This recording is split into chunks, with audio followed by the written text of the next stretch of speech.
issues with tracking their care. In response, Congress passed the Veterans Access, Choice, and Accountability Act in 2014, which has since brought many more instances of poor performance and misconduct by the VA to light. The bill the President signed this morning further empowers Secretary Shulkin and the VA to protect our veterans from this kind of misconduct in the future. It's one part of the President's comprehensive plan to modernize the VA so that it gives the veterans the care, treatment, and support that they so richly deserve. Back in March, many of you may remember that he signed the Veterans Choice Improvement Act so that more veterans can see the doctor of their choice and they don't have to travel long distances or wait for care. Already under the Choice program this year, veterans have received 42% more approvals to see a doctor that they have chosen. And he signed an executive order in April creating the Office of Accountability and Whistleblower Protection within the VA to hold employees who fail our veterans accountable. At the same time, this office rewards and retains the many VA employees who do a fantastic job, and it protects the honest employees who expose wrongdoing. At the signing, he called on Congress to pass legislation then that he signed this morning with Secretary Shulkin to give the authority he needed to best protect those who protect us. Since taking the reins at the VA, Secretary Shulkin has carried through a thorough review to uncover all of the problems and challenges it inherited from the previous administration. He's imposed new standards of accountability and transparency, and just this month he announced that the VA will finally sync up its medical records with the Department of Defense so that veterans will be treated as a single patient across the system, a long overdue step, giving them the seamless care that they deserve throughout their service and beyond. As he said many times, the President cares deeply about the men and women who have served our country, and he was glad to sign the VA Accountability Act this morning that takes another step towards shaping the VA into a department that is truly worthy of our veterans. Also this morning, the Department of Justice expressed its full support for Texas's efforts towards improving public safety by mandating that statewide cooperation with federal immigration laws that require the removal of illegal immigrants who have committed crimes. The President has made a commitment to keep America safe, and Texas's SB 4 law is critical to maintaining cooperation from state and local enforcement partners in that mission. The federal government must have the proper assistance from state and local authorities to effectively enforce immigration laws and keep our communities safe, and that's frankly what Texas's law does.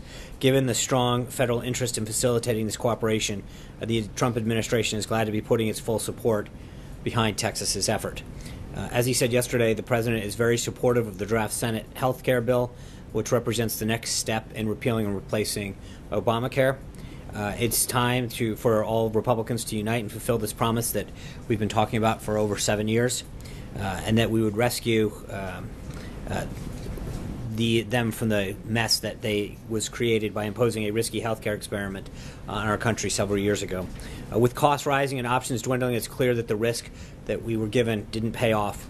Just ask the people of New Hampshire, where another insurer just announced it'll stop offering insurance on the state's Obamacare exchange. The President and his entire team will be looking forward to working with all senators who are willing to come to the table to amend, finalize, and pass the bill so that we can deliver a world-class healthcare system in place of the failing system that we have now. And with that, let's get into some questions. John. The President this morning in an interview with Fox and Friends seemed to indicate that he thinks that the special counsel may have some conflicts of interest, one being his friendship with Comey, another being the fact that a lot of the people that he's hiring, bringing on the special counsel's office, were either Hillary Clinton supporters. The President said some of them have even worked for Hillary Clinton. Is he still ruling out firing the special counsel?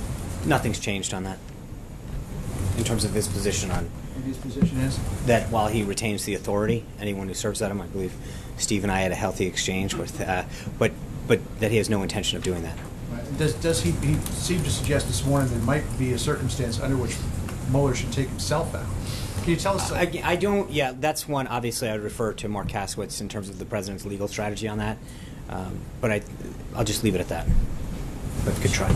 Ken. Sean, on healthcare, what is the President's current outlook on the Senate bill, just given some of the reservations that some of the senators raised yesterday? And does the President feel that Senator McConnell should pull the bill next week if he doesn't have the numbers to pass it, or is it time to vote? Well, I would approach that in the same way that we approached the House bill. I'm not going to be. I wasn't prescriptive then with Speaker Ryan in terms of when they're ready to vote, they'll vote.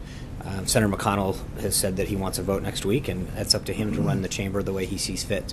But the president is very supportive of the bill. He wants to work with all the members to improve it in any way that can help facilitate that passage and make it a stronger bill.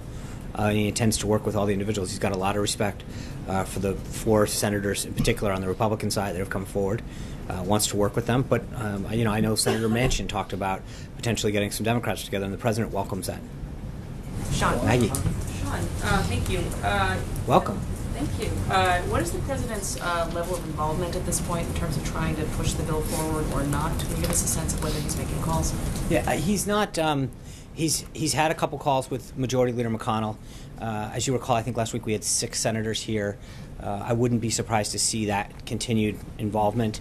As you recall, it's a very similar situation as to what it was in the House, right? That he had several House members come in and out prior to the lead up of the vote, and as the vote got closer, in working with the whip team in the House and the legislative affairs team here, he identified members that had concerns or continued to call them. I expect a similar process at this point, but he's had meetings with members. He's on the phone with Senator McConnell, but also Secretary Price, Seema Verma, the legislative affairs staff, chief of staff, and others are intimately engaged in this, having conversations with senators, providing feedback to the president. He's providing guidance back as far as how we continue to tweak it. But I think we have a fairly robust discussion going on right now. Ashley. Sean, what is the vice president's role in the Senate health care bill? How involved has he been, and how involved do you see him being going forward? The vice president's played a very important role. He's been up there. He goes to the policy lunch once a week. He's constantly on the phone with them, and he's been a huge asset as he was in the House side. But again, to Maggie's question, I'd say right now it's a fairly similar process, right? The legislative affairs team is identifying concerns that individual members have or ideas and suggestions that they have, feeding them back to the team, and then asking for the president's input technically on some of those technical matters and providing feedback. So as we get closer to that vote, we've been pleasantly surprised with a lot of the support that's already come out, and I think we'll continue to work through, in particular, the 4 individuals who've expressed some ideas and concerns, and we'll get to it. Steve. So you're saving the president for the tail end of the process? Is that what you're saying? No, I think, and Maggie can correct me if I'm wrong, but I think she was asking what the process was, and I think that we're following a similar pattern, which is he has engaged with them. I mean, I think we've talked about the individuals that he's had over to the White House and met with, and he's also had some pull-asides here and there when they've come over for different things. So he is personally engaged with them.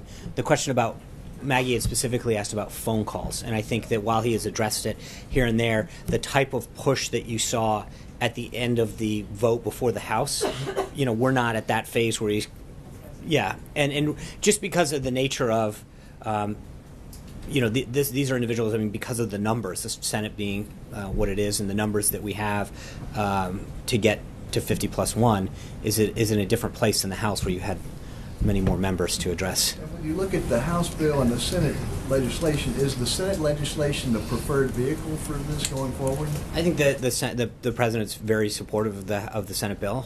There's a lot of ideas in there. He's talked about having heart, and he likes a lot of the reforms that have been in there. He's committed to making sure that no one who currently is in the Medicaid program is affected in any way, which is reflected in the Senate bill, and he's pleased with that. I think he is very pleased with that bill, and he wants to continue to push it forward. But in the same way, the way he dealt with the House, I mean, if there's other ideas and amendments as the bill moves forward that strengthen it, he's all ears. Athena. What is the argument he's making or plans to make to the senators he's trying to get on board? Is it a policy-focused argument, getting the nitty-gritty, or is it a larger argument about this being the last best chance or the best chance to keep a campaign promise? It's a good question, because I think it depends on the senator and what their concerns are. I mean, if you look at some of the individual senators that have expressed concerns, from Rand Paul to Ted Cruz, there are differences in what their individual concerns are, and so it's not a holistic approach to. But I think the overarching point that he's made very consistently is that Obamacare is dead, and that it is not a binary choice.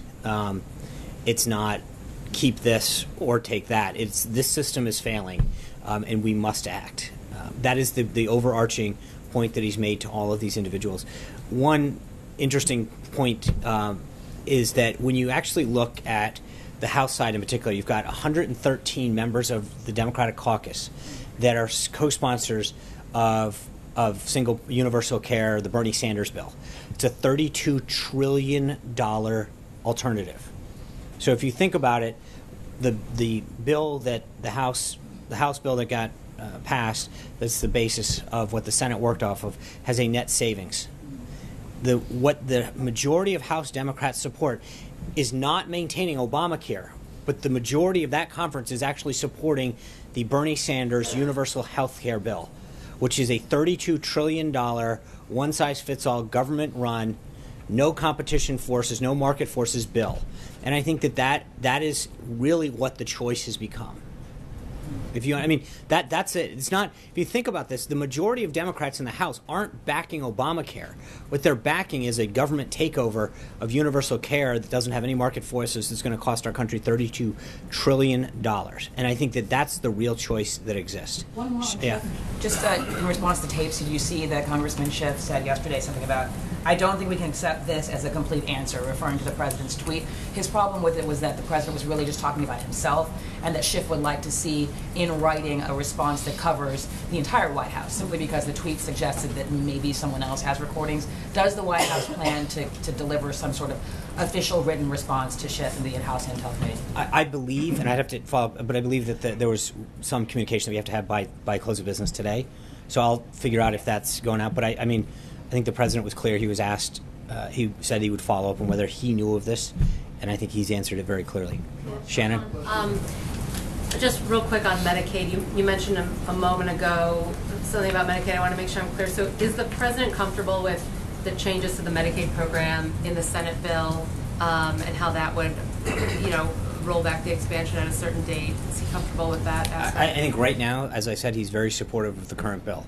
And real quick on Qatar, does the White House have any response to the demands that the Saudis have made at this time?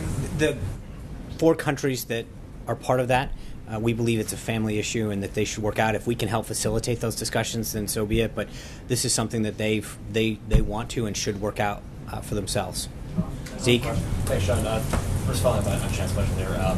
Regarding one of those demands would be to shut down Al Jazeera.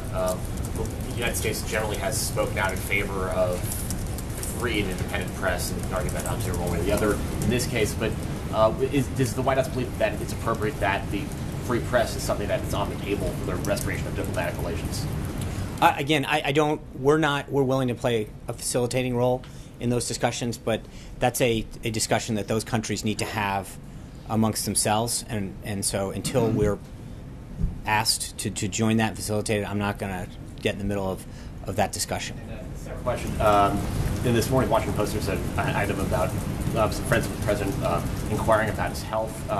Wondering, is Dr. Jackson, the military office, the medical unit, the president's personal physician at this point? Has the president seen him, and will the White House commit to releasing sort of the annual physician's letter that has been customary of presidents for years? I know Admiral Jackson travels everywhere with the president, so he consults him regularly. I don't have an update on his particular vitals, but I will follow up on the letter. But I know that Admiral Jackson's intimately involved in the president's care and provides him feedback on whatever medical issues he has. Alex? Does President Trump think Special Counsel Robert Mueller is partisan? I think his comments this morning speak for themselves as to his views on Robert Mueller. John Gizzi. Thank you, Sean. 2 brief questions. First, it was reported on one of the networks that the president referred to the American Health Care Act as a mean bill, and he wanted more money that was coming in.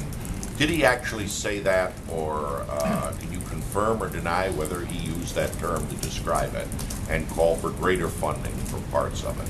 I would tell you that I don't comment on private conversations that the president has.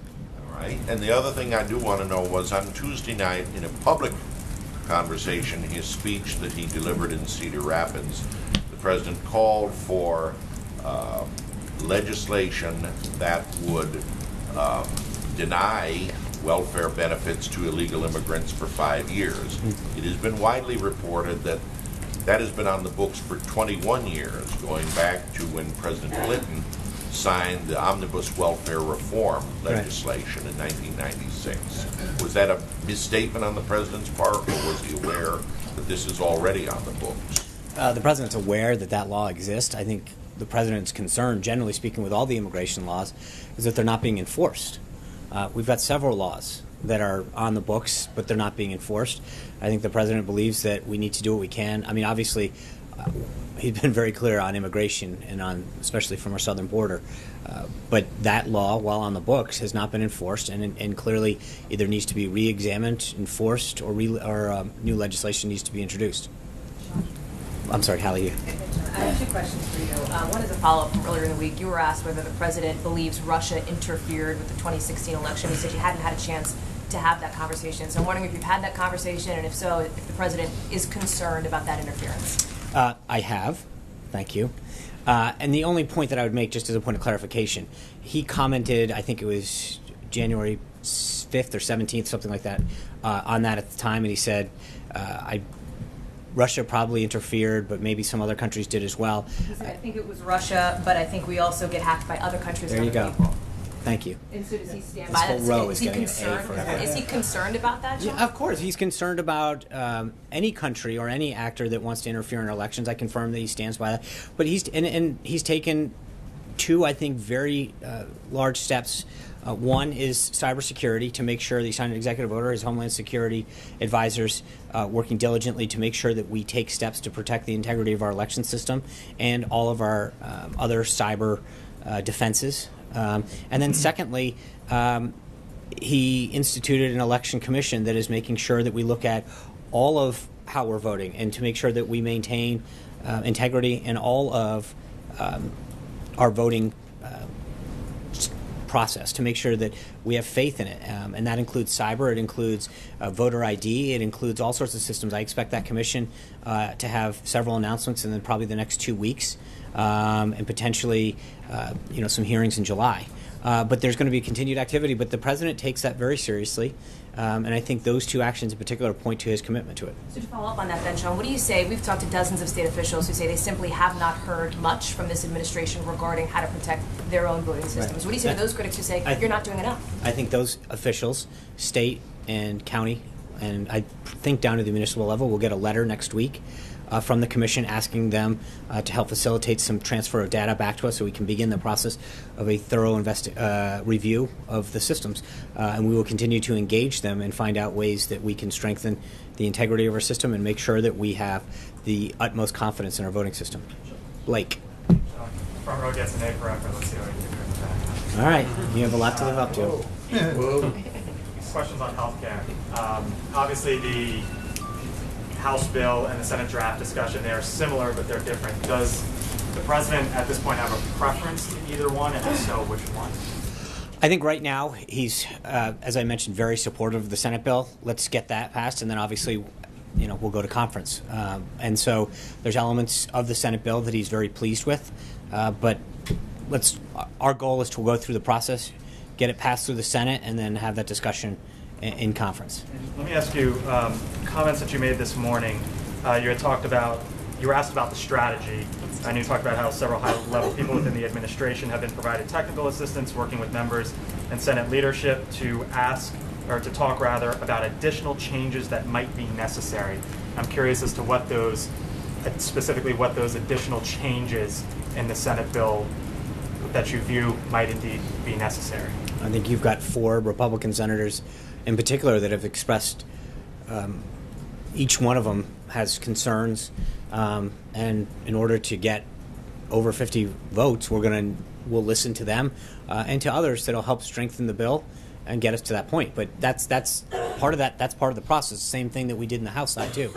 So nothing specific from the White House point of view. I don't want to. I mean, again, this is a discussion that we'll have with those senators, but I'm not going to telegraph it right now. As I mentioned, you correctly quoted me from earlier this morning that we're going to have those conversations with them, find out what additions, suggestions, ideas they have that strengthen the bill and help it move forward. Brian. Real quick, follow up on healthcare. Is the president eager enough to get rid of Obamacare that he would accept a bill that he doesn't like? Or if he doesn't get what he wants out of the Senate and or out of conference, would he veto it and make them go back to the drawing board? Well, of course, in theory, if he doesn't like something, he's not going to sign it.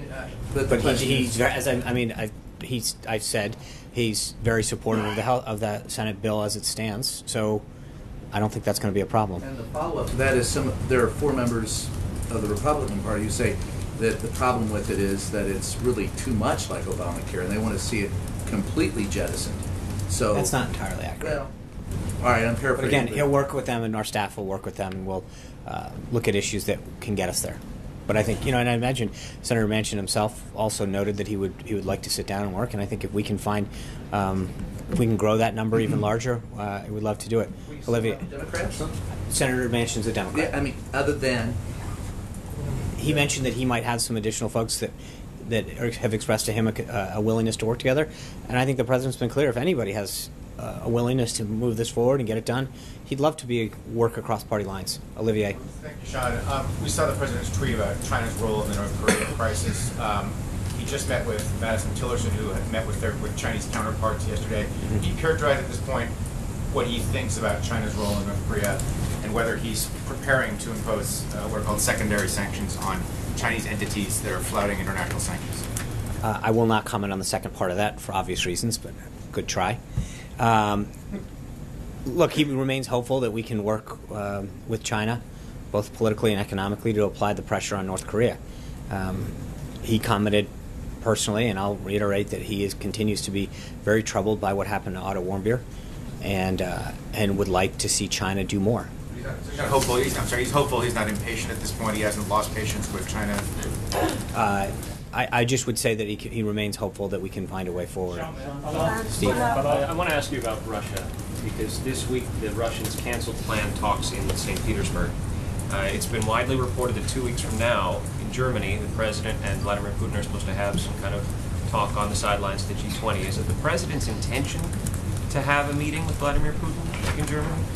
Obviously, Steve, we have a lot of countries that we will probably have bilaterals with on the sidelines of the G20, as well as during the visit to Poland. Not that wouldn't happen during that, but there are countries that we are planning bilats with, both during the stop in Poland, as well as during the 2 days that we'll be at the G20. Does the president want to meet with Vladimir Putin? I think that he understands that we have a role. We to the extent that we can work with Russia to solve some problems and to cooperate, if we can find that willingness, that we'd like to do it. And when we have an update on the schedule as we grow closer to the G20, I'm sure we'll provide that to you. How would you describe the current state of American-Russian relations? I don't know what word you like. I mean, we maintain. I'll give you a good example. We continue to have deconfliction with them in Syria. I think that's a positive thing. I think we enjoy normal diplomatic relations with them, and as the president has said on numerous times, that if we can find areas of agreement with Russia, especially with respect to the fight against ISIS, safe zones in Syria, then we'll do it. But it's got to be on terms that are in the best interest, in our national interest. John Decker. Thanks a lot, Sean. When the president tweeted out earlier this week that China's efforts at applying pressure on North Korea, in his words, has not worked out, was he referring to the idea that China has not applied the necessary pressure on North Korea, or that North Korea has received that pressure and has just simply not responded to whatever pressure China has applied? I will just say that, as I mentioned to Olivia, he remains hopeful that they will continue to apply additional pressure that will seek a better outcome in terms of North Korea. But I'll leave that tweet for itself and continue discussion through diplomatic channels. So when he seemed to sort of abandon the idea of getting China to apply that pressure to North Korea, at the same time, let me just finish. At the same time, it seems as if Secretaries Mattis and Secretary Tillerson are going to continue that effort. Is there a conflict there in terms of what the president wants to perhaps not do, and what the Secretaries of Defense and State want to do in applying that pressure to North Korea and through China? Can you just expand on that? Well, it seems like the president's given up on trying to get China to apply pressure. I don't think that's true. As I mentioned, he remains hopeful that they will apply both diplomatic, political, and economic pressure to force North Korea to do the right thing. Catherine. Sean, two questions for you. One, just on the tapes. In an interview this morning, the president said he believes his tweet about the tapes influenced Comey to tell the truth in his testimony. So, two-pronged question here. Is his position now that Comey was truthful in that testimony, and is he conceding that he used Twitter in a way he believes changed the behavior of a congressional witness? I'm not going to comment any further than the comments that he made this morning. Separately, Sure. A separate topic, on the briefings, you said Monday about your decision to hold these off-camera briefings, off-audio briefings, quote, there are days that I'll decide that the president's voice should be the one that speaks and iterate his priorities. Today the president spoke, so did you this morning, in an interview with Fox News. What's the reasoning for not answering questions on camera today? The president gave lengthy remarks today on camera. Spoke about the VA bill. I hope you carried it. You spoke on camera too earlier. I don't. I did. See how much on camera there is? I mean, look, I think, as I said, you referenced the comments I made on Monday. I made the same comments, similar comments in December and January. And some days we'll do it. I think it's great for us to come out here and have a substantive and discussion about policies. I don't think that the be-all and end-all is whether it's on television or not. We've made ourselves available a lot of times, and we'll continue to do it. But I'd rather sit here and have a very enjoyable conversation with you on issues on a Friday afternoon, and let the president's comments stand on the great things that he's doing on behalf of our nation's veterans. Alex? John, to follow up on the tapes, though, you were also on Fox this morning, and I was. Thank you for watching. But you indicated that the president's tweet on the tapes successfully influenced Comey to tell the truth in his testimony. So, do you believe that he lied about? Is it the White House's position that he still lied about the president pressuring him to end the Flynn investigation? Is that still the White House position? I believe that the president's remarks on Fox and Friends this morning reflect the president's position. So that would mean that he believes that Comey told the truth. I don't think I need to do any further analysis than what the president himself said the intention was. Yes. Thank you, Sean. I have two questions, if I may. First is about during yesterday's meeting between President Trump and Chinese State Councilor Yang Jiechi, President Trump expressed his interest in joining Belt and Road Initiative. Could you tell us more about their meeting?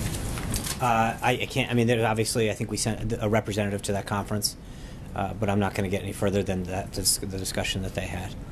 Also, we heard that Jared and Ivanka have accepted the invitation to visit China by the end of this year. Could you confirm that as well? They have. Again, Robbie, I know because Goyle's got a visit coming on Monday, so he gets a question on Friday. Thank you, sir. Two questions. Yeah. Sean, you excited? This will be the first face-to-face meeting. It will. Yes, sir. This will be first face-to-face meeting between President Trump and Prime Minister Modi. So is President Trump ready to accept him and welcome him because both have the same dream? Prime Minister Modi is saying that make in India, and President Trump is saying buy American and make in America or hire America. So my question is that so much is there on the plate when Prime Minister Modi arrives here. He's saying that he will have a great meeting with the president because we have many things in common as far as U.S.-India relations are concerned. So what are we expecting really between the two leaders? Well, first, I want to wish the people of India a happy 70th anniversary on their independence. But during the meeting, the president and the prime minister will discuss ongoing cooperation, including counterterrorism, defense partnership in the Indo-Pacific region, global cooperation, burden sharing, trade, law enforcement, and energy. I think it's going to be a very robust discussion. And second question, please. Yeah. Thank you. On Wednesday, June 21st, was the International Day of Yoga, which was declared by the United Nations 3 years ago, under the leadership and initiated by Prime Minister Modi. Any citation you think President Trump will issue, or what he has, any message as far as yoga is concerned, because yoga means less trips to the doctors and hospitals.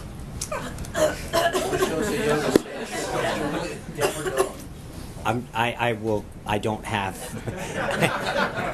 anything on yoga at this point, but I appreciate the.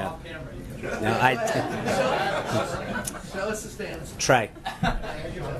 Two questions, one on North Korea, one on healthcare. Starting with healthcare, does the president consider the Senate bill a full repeal of Obamacare? The 4 senators you talked about, they cite that they don't feel it's a full repeal, which is why they're not supporting the current draft. Obamacare's I mean, I think I've said it before. Obamacare's dead.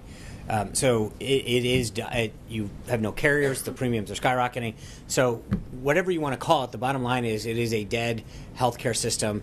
There isn't a question about whether or not what to do with it. We have to act. I think the president's made clear that we need to actually get a system in place. On North Korea, the government of North Korea said that Otto Warmbier's death is a mystery to them. How does the White House respond to these comments? I don't think it's a mystery. I think we know very well what happened. And I think, as the president said, it's a disgrace. Alexis. Sean, I have a couple questions. First, on health care, the order in which the Senate is going to vote will occur after the CBO score. And the White House was very critical of the Congressional Budget Office back in March during the House process. So my question is, does the president believe that his discussions with lawmakers about what they want and their concern about the legislation should be guided by the CBO score, and will it influence his thinking as he looks at the bill? I think one of the points that I made last time, Alexis, which stands, is that the CBO core function is budgetary and fiscal impacts, not on people. And they've been wildly off by a huge percentage when they've tried to score people. Their track record on doing that is not good. And so we maintain what we have all along. We want to do the right policy, and the CBO score should be used by members in the Senate to decide, to the extent that they think that helps them make a decision. But I think we all understand. Look, Obamacare we promised it was going to drive premiums down $2,500. It was going to bring down deductibles. It did none of that stuff. I think that the way that this bill has been constructed is done so in a way that is going to actually achieve the goals that the American people were promised. All the way in the back. Can I just follow up on another Of course. topic? Hallie was asking you about Russia and the interference, and I just wanted to ask you, because you were just commenting that the president does believe Russia was behind the interference in the election, that he is concerned that the administration is taking steps. So to follow up on her question and Steve's question, is it the president's desire to speak directly to Putin, if he gets that chance, to say that U.S. officials believe that Russia poses a risk to the 2018 and 2020 elections, and the United States would like Russia to be on notice or on warning that the United States disapproves of this? If and when there's a meeting, we will have a readout for you. Yes, ma'am. Sean, there's a play, a rendition of Julius Caesar in New York City where the character portrayed as President Trump gets assassinated. Mm-hmm. Is the president aware of this play, and if so, what's his reaction? And also, is the Secret Service investigating it? That's a question for the Secret Service. I can call Kathy over there and ask her. Look, I think it's troubling, whether it's that or Johnny Depp's comments. We've seen this, and frankly, as far as I'm concerned, I know that the President and the First Lady weighed in on Kathy Griffin's comments. I don't know that he's aware about the play in particular that's going on there, but it is, frankly, in my belief, a little troubling, the lack of outrage that we've seen in some of these instances where people have said what they've said with respect to the president and the actions that should be taken.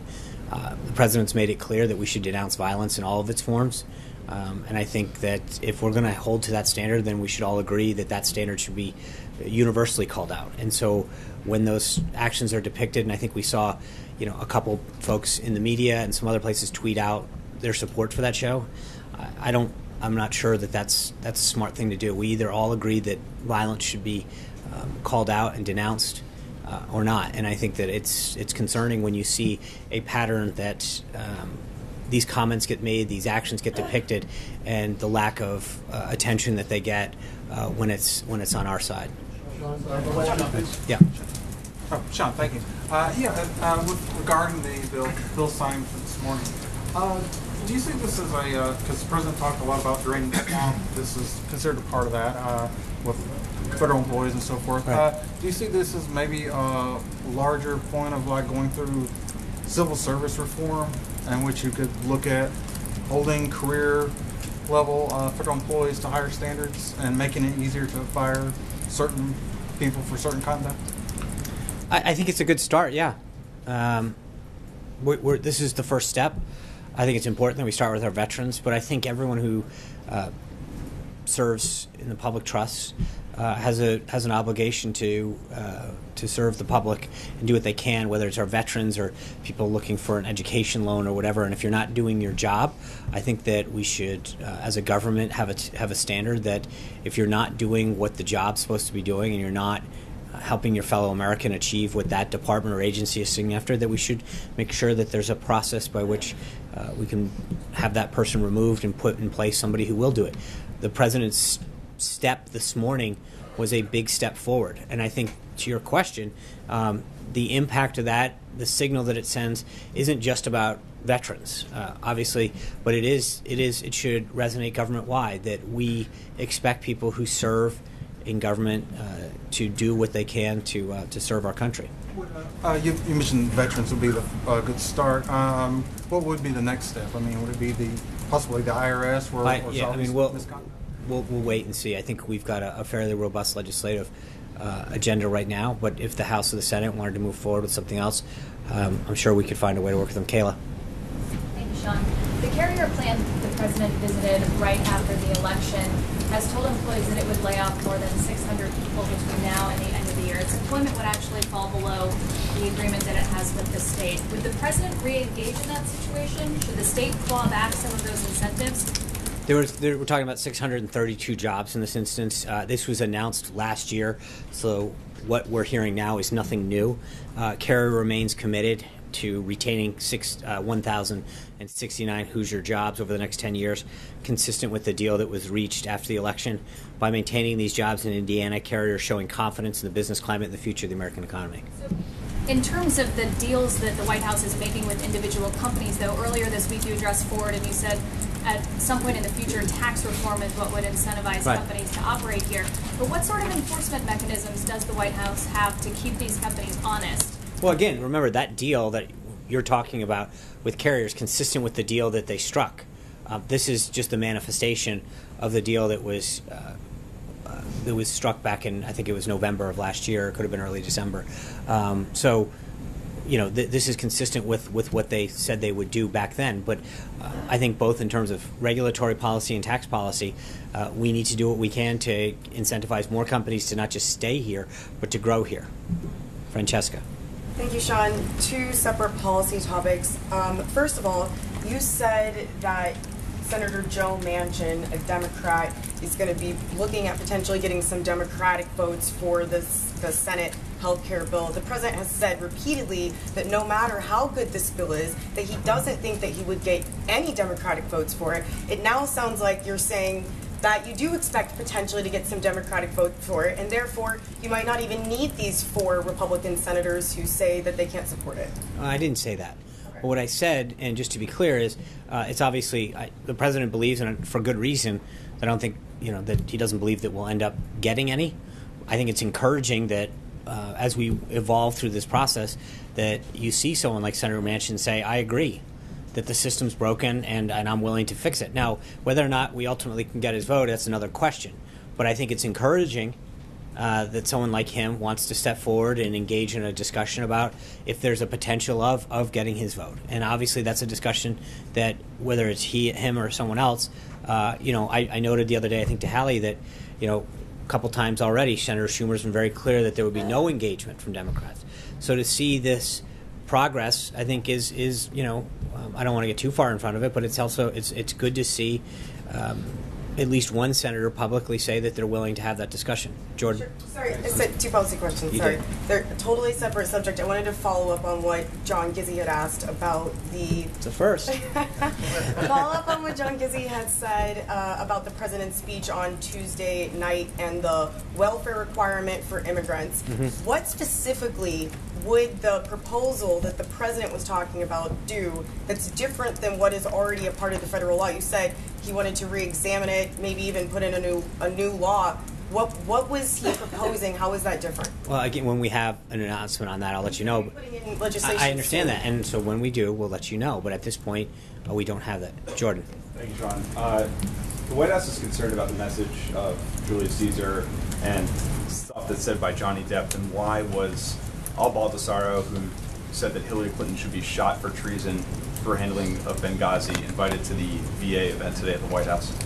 Well, obviously, as I mentioned, I make it very clear, I don't condemn all acts of violence. I don't believe that any, and the president has said this as well, that anybody who goes out and tries to highlight those kind of actions should not be welcome. I'm not aware of the comments he made, but again, I'll say it right now that I don't think that we should be resorting to that kind of language with respect to anybody in our country.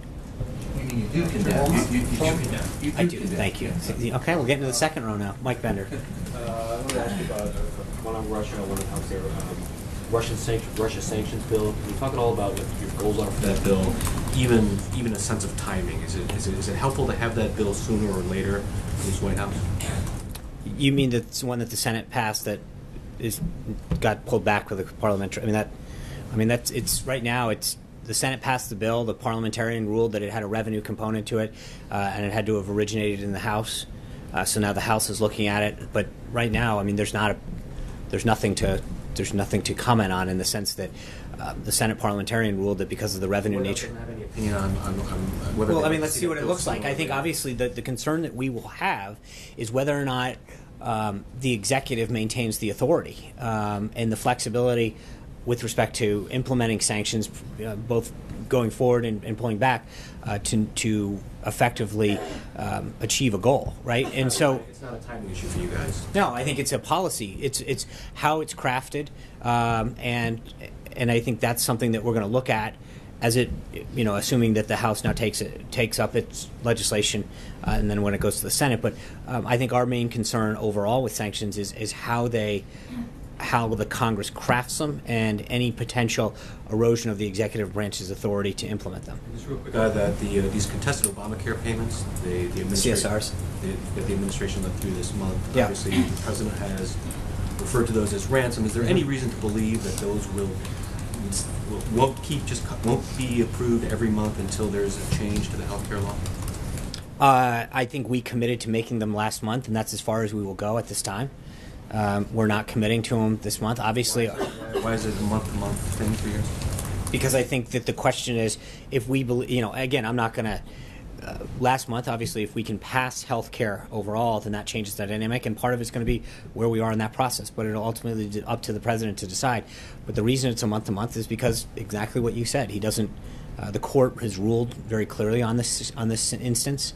Can you say why he decided to authorize these payments? Because again, part of it is our goal is to ultimately transition to a healthcare system that doesn't need them and isn't a bailout to the insurance company. So we want to get to that system as quick as possible, and our hope is that transition can take place. It seems like to threaten these payments on a month-to-month basis. Does this risk the president? It's not a threat. Further? It's not. There's no threat. It's just a fact. As soon as we can get it done. It's in the best interest of a healthcare system. It's in the best interest of the American taxpayer. And as soon as the president decides that we either have a system or he doesn't want to continue the bailout, then we'll stop. But it wouldn't make. I don't think. Look, I'll give you the flip side. If the president were to hypothetically say that he's going to make the payments in perpetuity or for a year, I think that. That continues to prop up a failed system. It continues to do wrong by the American taxpayer, and it also doesn't lend itself to the expediency that I think we want to help get a new healthcare system in place. Okay, thank you guys very much. It's been a pleasure spending time with you. Don't want to talk policy more? Any